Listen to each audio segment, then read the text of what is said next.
What's up, you guys?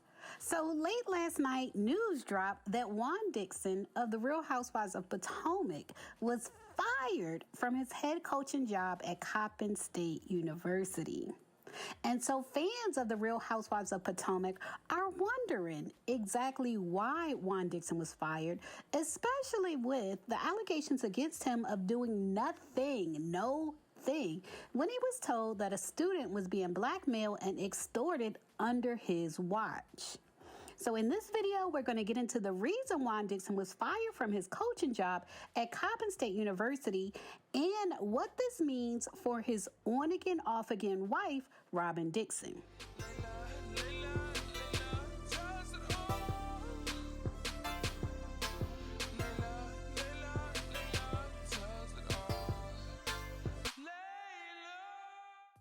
So last night, Jeff Goodman of Just Goodman Hoops tweeted, "Coppin State has parted ways with head coach Juan Dixon," he told at Stadium. Former Maryland Terp star spent the last 6 seasons leading the Coppin program. And this one tweet did it all for the fans of the Real Housewives of Potomac. People responded like, "Jeff, what does this mean for the ladies in Potomac? Do you expect Robin to have to relocate?" And someone tagged Carlos King and said, "at the Carlos King. So now he has more time to film with Robin next season, just like you wanted." And someone else said, "It took Coppin State too long to part ways with Juan Dixon. After the student player said something to the school, they should have been done with Juan." So fans are wondering if Juan Dixon being fired has to do with his alleged non-response to being told by a student that they were being blackmailed and extorted under his watch. Juan Dixon was the head coach of men's basketball at Coppin State University, not an assistant coach or any other position where he could assign someone else to handle the situation.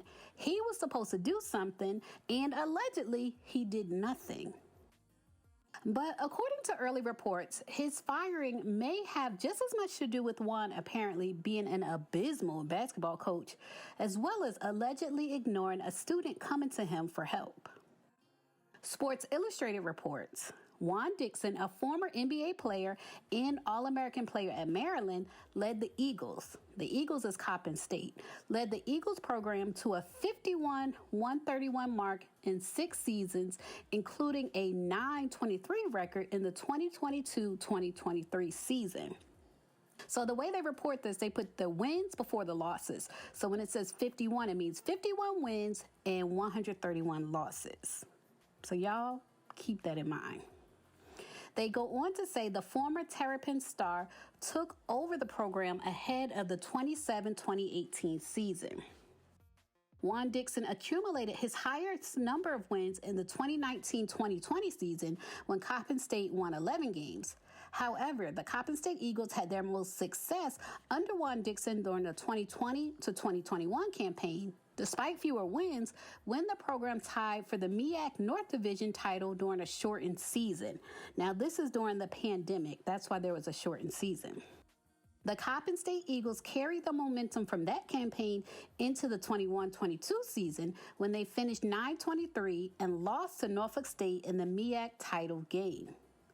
In December, while leading the Eagles program, Juan Dixon came under fire for how he handled a situation involving a former player, filing a lawsuit against one of Juan Dixon's former staff members, claiming that the assistant manipulated him into sending nude photos and suggestive text messages and extorting him in the process.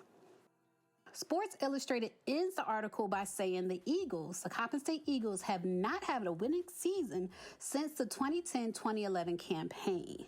So that's over 10 years ago. And apparently, after having several losing seasons, Coppin State hired Juan Dixon to turn things around for the team. And he did the exact opposite. Not only did he continue the losing streak that the team had been on since 2010, but he allegedly brought bad press to the team when he allegedly did not take action when one of his students' athletes came to him and told him that they were the victim of blackmail and extortion.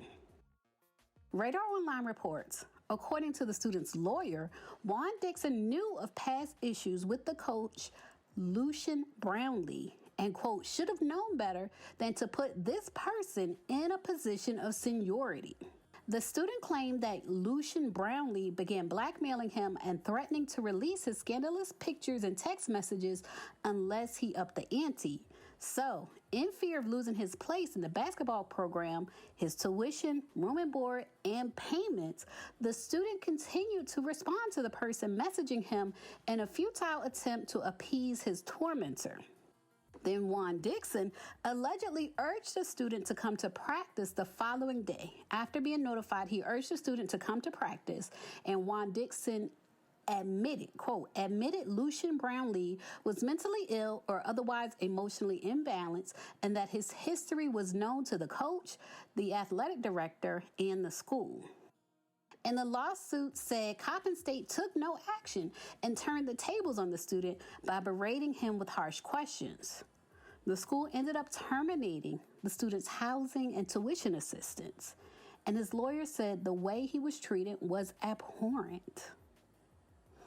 So, because of the egregious nature of the student's complaint against Juan Dixon, a lot of people believe that Juan Dixon was fired due to the lawsuit. But while that would feel like some sort of justice for the student, it doesn't look to be the case when you look up the court records. You guys all know that I like to do my research. I enjoy looking up court cases and seeing what's really going on. And I did look up the lawsuit to see if some type of major decision or filing had been done in the case, and it has not. The case is actually set to go to trial next year. You can see here, this is from the case. It says there's a pre-trial conference January 8th, 2024, and then there's a civil trial. Civil trial. Y'all know this is where the money resides, in civil trials. There's a civil trial February 8th, 2024, 9 a.m. I should go if it's open to the public. There's a civil trial scheduled for February 2nd of next year. And so that lets you know Juan could not have been fired in advance of the trial, because that would be considered retaliation on the part of the university, who are also defendants in the trial. So the trial still has to play out in court for any decisions to be made that affect Juan Dixon. And so it looks like, based on the performance stats for the team, it looks like Juan Dixon was fired for poor performance. When you look back at the stats that he put up for CSU as head coach, you can see that he did not do well. He did not lead the team to a winning season even once. And you can see that that's what he was hired to do, to get them out of a losing streak, and he did not do that. So leave a comment and let me know what you think about Juan Dixon being fired from Coppin State University. Do you think he deserved to be fired based on his poor performance? Leave a comment and share your thoughts. As always, thanks for watching.